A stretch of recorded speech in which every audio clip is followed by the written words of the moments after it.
I got good news for you. If you thought 9.1 and 9.2 were easy, then 9.3 is going to be a cakewalk. If, on the other hand, you had some difficulties, I suggest maybe reviewing those things before looking at 9.3. 9.3 is a lot of the same concepts, but maybe just looking at it in a slightly different light will kind of help click those subjects from 9.1 and 9.2. So here we're looking at cylinders and cones, and here's the entire thing in a nutshell. I used to have things that looked like this, right? So I used to have a pyramid and I'd have a base like that, and now I'll have a cone with a base like that. I used to have a prism with a base like this, and now I have a cylinder with a base like that. So in terms of the differences between these things, surface area, the formula gets slightly tweaked, but it's the same exact concept, two bases and the lateral. And then over here, same concept, one base and the lateral as well. For volume, same applies, base times height. For surface area, for volume for my cones and pyramids is 1/3 base times height as well. So let's start with looking at our cylinders here. So taking a peek at the cylinders on these two examples, we have a cylinder with a center of access here. So we've got what's referred to as the axis that runs down through, and it's the height of this thing. So when we're looking at these, it doesn't specifically call it out here, so I just want to at least mention it. So here we got our axis going from the center of this circle to the center of this circle here. It's not drawn in, and then I have Q to Q prime also not drawn in. So that's just my axis that I want to throw out there for you, because everything else is pretty well summarized right here. So basically, to get a cylinder, what I'm going to do is I'm going to have a circle with a center of O here, and then I'm going to say, okay, I'm going to connect that to another congruent circle with center here, we're naming it O prime. And then again, a circle is defined as equidistant from that circle, from that center. So the radius is going to be the same on these, and then I just connect all of the corresponding points. Now it's a little bit harder here to line up the corresponding points because I don't have nice vertices. Just understand that every point on this circle corresponds to another point on this circle. We're not doing anything crazy. So pretty straightforward in terms of hey, this thing was over to the left, now it's over to the left. Hey, this thing was over to the right, now it's over to the right. That sort of deal. Two types of cylinders here. We have our right cylinder and we have our oblique cylinder. So in a right cylinder, again, we just have this 90-degree intersection between the axis and the plane that it's intersecting. So when we're looking at this, just keep that in mind. Both of them have the same height. So when we talk about the heights of these things, here we have our height. For our actual oblique cylinder, the axis is going to be a different length than the height of the cylinder, so just keep that in mind. So again, we refer to this as the altitude. Other than that, same sort of deal. Both bases are just circles here. Here we have just the axis highlighted here for you. Again, for a right circular cylinder, this is going to be the same. So axis and height will be equal. Looking at an example of surface area in terms of a soda can here, we are basically looking at this thing and we're saying, okay, well, if I were to try and wrap a label around this thing, trying to think about this as lateral area, here would be the height that I'm trying to wrap around, and it tells me radius of this thing. So why would radius be helpful? Well, if I want to wrap around, let's just think of what this thing looks like. So if I were to take kind of a top-down view of this, it would look like this, right? This is the thing that I'm trying to wrap, and it's going to have h height. So we used to talk about this as being lateral equals my perimeter times height. And now we're going to have the same concept. It's just that what we call perimeter now is going to be our circumference. So the only thing changing here is really this P is now talking about circumference times height. And what is circumference? Circumference is 2 pi r.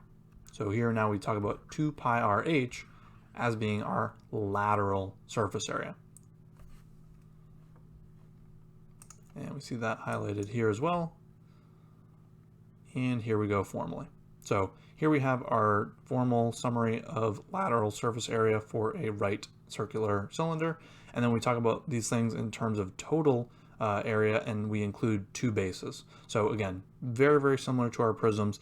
It's just now that my base, instead of being, maybe like a regular polygon where we use 1/2 apothem times perimeter, we're going to actually just take pi r squared. So both of these bases are going to be circles, and we end up getting something that looks like this. So again, we can talk about it at a high level, and we can also talk about it in terms of what we know, which is that circumference equals 2 pi r. Most of the time I'll write it like this. Maybe every now and then I'll write it out in general terms with just using circumference, but typically we want to write it out with r because that'll be some information that we're provided in the problem. So let's look at an example. So looking at this one here, I'm given a radius of 5. Thank you for that problem. And then I'm also given a height of 12. Greatly appreciate it. So I want to find the exact lateral area. Okay, so for my lateral area here, it's going to equal 2 pi r times my height, because this is my circumference times height. So I'm going to plug in the variables I know. 2 times pi. Radius here was 5.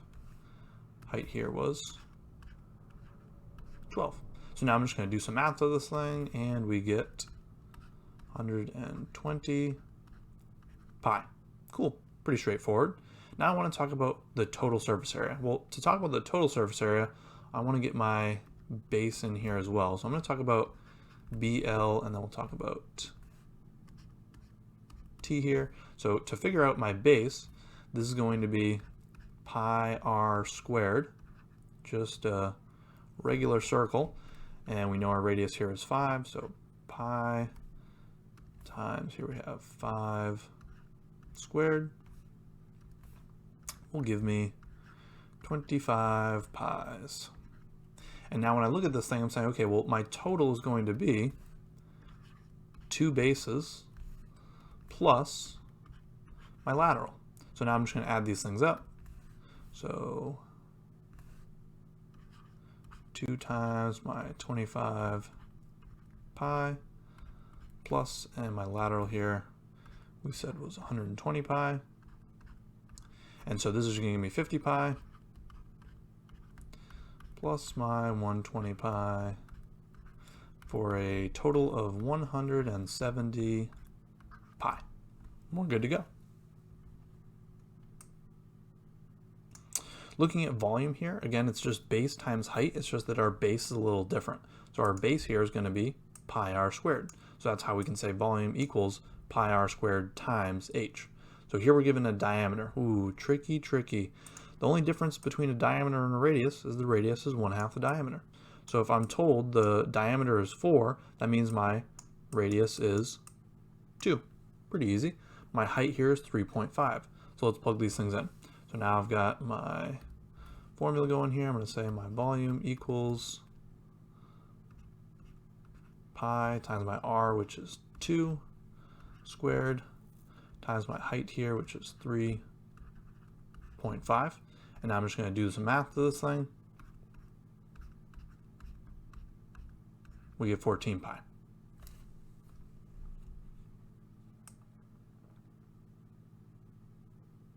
Going a lot quicker this time just because a lot of the concepts are the same. So it's kind of like once you figure out the differences, just now we're talking about circle stuff, pretty straightforward. So here we have a right circular cylinder here. So now we're talking about this thing is going to intersect again at a 90 like that. So we can talk about its surface area and volume pretty easily.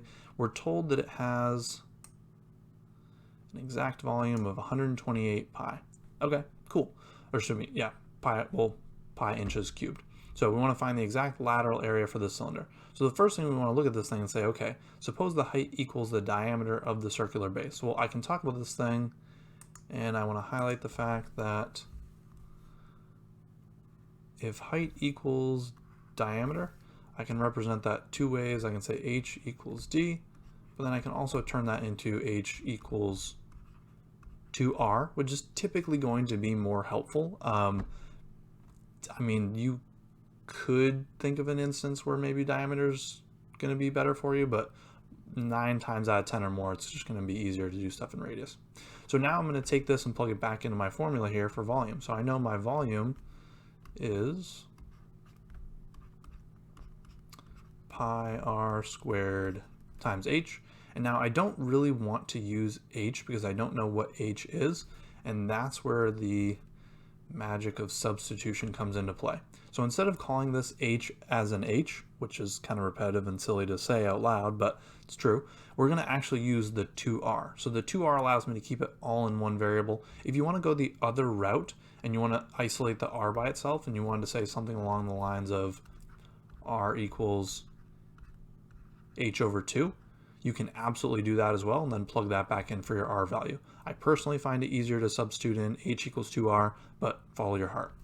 So when we look at this thing, I'm going to get volume equals pi r squared times 2r. So this is going to give me r cubed here. So I get 2 pi r cubed equals 120. There we go, kind of, I don't know. 128 pi here. And then I'm going to say, okay, divide by 2 pi. Divide by 2 pi. And so now I'm getting 64 equals my r cubed value. I wouldn't expect you to have many cubes memorized, but if you do, this is 4 to the third. So my r value here equals 4. If you didn't know that, you just take the cube root. And again, that's that 3 root button on your calculator, or sometimes you have to type 3 and then go into select the x root, which is just using whatever value you put in front. And you can take the cube root of 64 that way. So now when we look, and you can also break this thing down too. If you want to do like prime factorization tree and factor the stuff out, you could go that route as well. So pretty nice number here. And then we're saying, okay, well, if I know my r value is 4, let's figure out that h value. So taking the r value 4, plugging it back in here, I get h equals 8. Perfect. So once I know this value and once I know this value, I'm just going to plug it in. So my goal here again was to find the exact lateral area. So my lateral area is going to be done in pink here. Lateral area is going to equal, and now here we're going to set this up as 2, whoops, oh no. Here we go, 2 pi r times h, and I'm just going to fill in my r and my h value, so equals 2 pi times 4 times 8, and we get 64 pi. Perfect. Here we have a very nice summary table for the prism and for our cylinder. We see how similar these things are. Lateral area, height times perimeter. Lateral area, height times circumference. Circumference and perimeter are basically the same thing, just for our prisms versus our cylinders. We're going to have polygons versus our circles. Total area, still the same, so my lateral area plus 2 bases, and for volume is still just base times height. For cones now, we're going to get into cones. Basically the same thing as a pyramid, just instead of having a polygon as a base, this thing's going to have a circle for a base. So we have our right circular cones, we have our oblique circular cones, we have a vertex point here at the top, just like we had a vertex point for our pyramids. We have the base, which is this circle down here. The axis runs from point P to point O, so just like we were highlighting before, axis just runs right here. Cones end up being a little bit easier. The reason being is that my slant height is just what it is. There's no, like in my pyramids, I had slant height and I also had lateral edge. That's not the case for my cones. So for my cones, we're just talking about right circular cones that have slant height. If I have an oblique cone, then this height here is going to be different than this height here. Or excuse me, this length here is going to be different than this length here for those oblique cones. So we're not really going to do much with them. Later on in your math career, quite likely you'll do more with it, but we're going to kind of stay at the high level here. So don't worry too much about those oblique cones. We're 9 times out of 10 going to be dealing with right circular cones. So when we look at these things, we just have slant height from the right circular cone, and we see that here. So much cleaner relationship. We don't have to worry about like apothem versus radius. There's only radius. So when we look at this thing, height is here, radius is here, my slant height is right here. So for my cones, I still get the same relationship. I get 1/2 my slant height times circumference, which is the same thing as what we had before, but for perimeter. And then this thing simplifies a little bit to just be pi RL. So I will typically write it out like this and then simplify. If you want to just jump to the simplification, that's totally fine as well. So we also see we have a right triangle here, which means we're going to have the same relationship that we had before for slant height, but now we've got h squared plus r squared equals my slant height squared. So again, altitude squared plus my radius squared is going to equal my slant height squared, and we can figure out each one of these given the other two.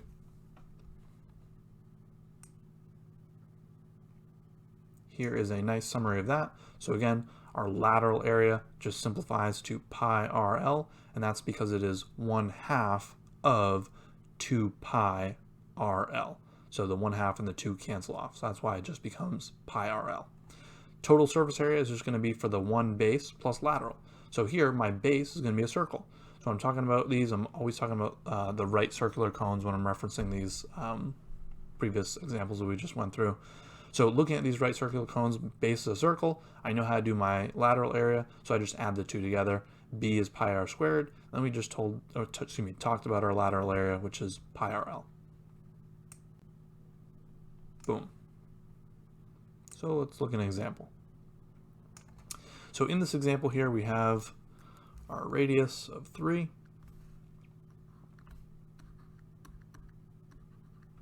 We are given a altitude or height of 6, and we want to talk about a couple different elements about this right circular cone. So right circular cone, very important, means this intersects at 90 right here. So when we're looking at this thing, we want to find the exact lateral area. Forget about the approximate. I'm very confident you can punch buttons in on a calculator, so I don't care about that. Let's keep things exact. So let's find the exact lateral area. So when we talked about lateral area a second ago, we said lateral was going to be pi r, RL. Cool. Well, right now I know my radius, I know my height. Son of a nutcracker. I don't know the slant height yet. So to figure out the slant height, I'm going to look at this thing and say, well, I know my slant height squared is equal to my height squared plus my radius squared. And I'm going to figure out what that slant height is. So now I'm going to say slant height squared equals, now here's my 6 squared plus 3 squared. Do some math, so we get L squared equals 36 plus 9 equals 45. We're going to take the square root of both sides, and we get 3 root 5. So now that I know my slant height, I can take that and plug it in for my lateral area. Perfect. So now here my lateral area is going to be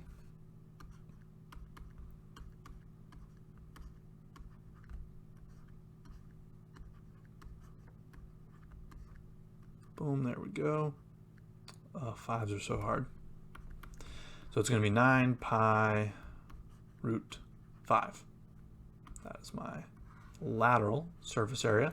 Now I want to talk about my total surface area. Well, to figure out your total surface area, you're going to need to figure out the base. So let's talk about the base of this thing. So the base is going to be pi r squared. So when I look at my r value here, pretty easy problem here, I'm going to get 9 pi. So the base is 9 pi. If the base is 9 pi, then I'm just going to add the base to the lateral area, and that's where I'm going to get my total surface area. So total equals base plus L, and that's going to be, whoa, it came out kind of a funky 9 pi plus 9 pi square root 5. So when we're looking at this thing, this is what I would want to see for a final answer. Just be careful, there's no way we can combine these two things together. This is just 9 pi and this is 9 pi root 5, so we keep these things separate. Hopefully it's not too hard for you so far. Here we have just a summary of these things. So again, we have our slant height, which is the radius squared, slant height squared, which is radius squared plus height squared, or altitude. talking about the volume of this thing, 1/3 pi r squared h. So very, very similar to what we did before in dealing with our pyramids. Kind of think of it the same way. Again, short answer is like calculus, but yeah. So looking at a summary table here, we have pyramids and cones. Again, very, very similar. The difference being my perimeter is now my circumference. Total area is the same. Volume's the same. When we talk about slant height, it's just slightly different. For cone, I'm just using the radius of the cone, whereas for my pyramids, I use the apothem on those. And those are for regular pyramids and right circular cones. All right, so let's talk about solids of revolution, which are pretty hard to represent. I'm not an artist, nor do I pretend to be, although I do play one on TV. So here, when we talk about solids of revolution, basically what I'm going to start with is a shape, and it's a two-dimensional shape. Maybe I start with a triangle, maybe I start with a rectangle, maybe I start with like a, hemisphere, who knows, or excuse me, a semicircle. So if I am given one of these shapes, what I'm then going to do is choose an axis to rotate it around. So in this example here, it's taking this axis right here, and it's rotating the entire shape around that axis. When I rotate around this purple axis, 2 becomes my radius, and what do I end up creating is a sphere. There's going to be a cylinder. So when I'm looking at this, I create a cylinder. If I start with a semicircle and I rotate it around this axis here, I end up creating a sphere. I'm going to jump to the interwebs here for a minute to show you a couple what I think are fairly decent videos of this. So here we're just rotating a triangle. So in this video, it just does a better job than I can in terms of like actually showing this thing. So there is the cool image, and we can see that by rotating that around, we created a cone.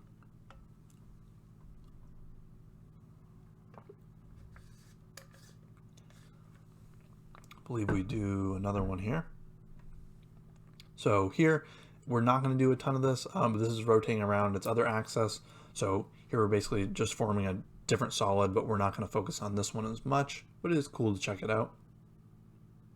We could figure out the volume for this thing and surface area by basically just taking the 2 cones and then adding them up together. Here's more interesting. Here's my rectangle rotated around. And so here we get a cylinder that gets created. And I think that's the last one that I wanted to do from this video. And we'll check out this one as well. So this is 4 going at once. So we've got a cylinder in the bottom left, cone in the top left, truncated cone, which basically just kind of take the top off that thing in the top right, and then we've got a sphere going in the bottom right. So when we're looking at these, the kind of like odd color out is just the initial 2-dimensional shape that it started with. So this is a pretty good image right here of it, and then it kind of swings it around. So hopefully that helps with the visualization for these things. I know that can be tough. If you want, you can go check out some more videos online, or you can grab a piece of paper and like kind of try and create it for yourself. I know that helps some folks as well.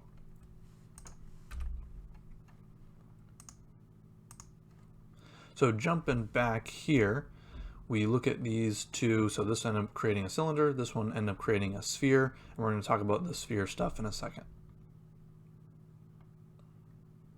So here we're just trying to determine the volume for the solid of revolution for this thing when we're revolving it around a certain side. So here it's going to be revolved around the 6-inch side.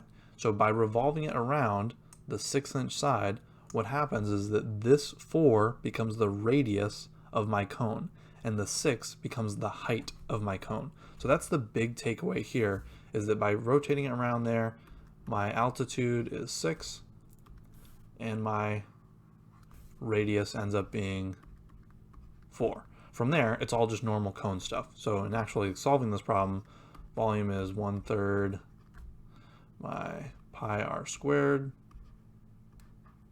times my height. And so we're just plugging in the values here. 1/3 pi times 16 times 6. And so I just multiply these things together, and we get 32 pi. If I change this, and I said, okay, instead I want to rotate around the 4. I'm going to show you that example now. So this is for the example here, and now I'm going to show you with the other axis, unless this one does the other axis, yeah. So I'm going to say, okay, now let's back up and now let's change it. So now I'm going to say, instead of doing this, which we'll keep over here, we will do it using different colors. So now I want to say, I want to revolve around this 4 side here. So now I want to revolve around this axis. So that makes 4 my height. So again, totally different made up problem here. So now we're saying, okay, revolve around the axis here. So now I've got height of 4, and now my radius, let's see, use yellow. And so my radius here is 6.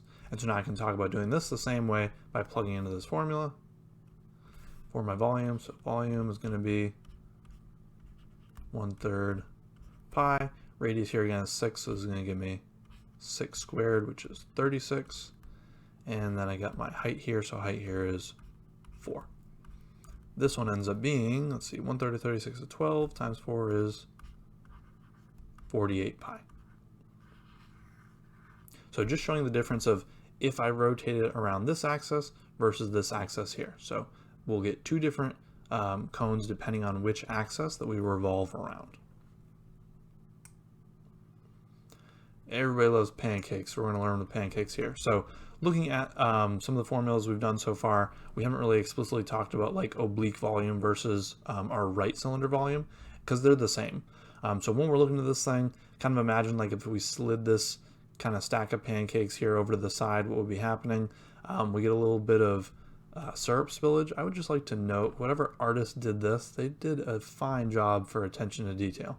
So looking at this here, we're saying, okay, well, if I slide this thing over, it doesn't actually change the volume of this stack. So our oblique volume versus our right cylinder volume is the same. And that wraps up 9.3.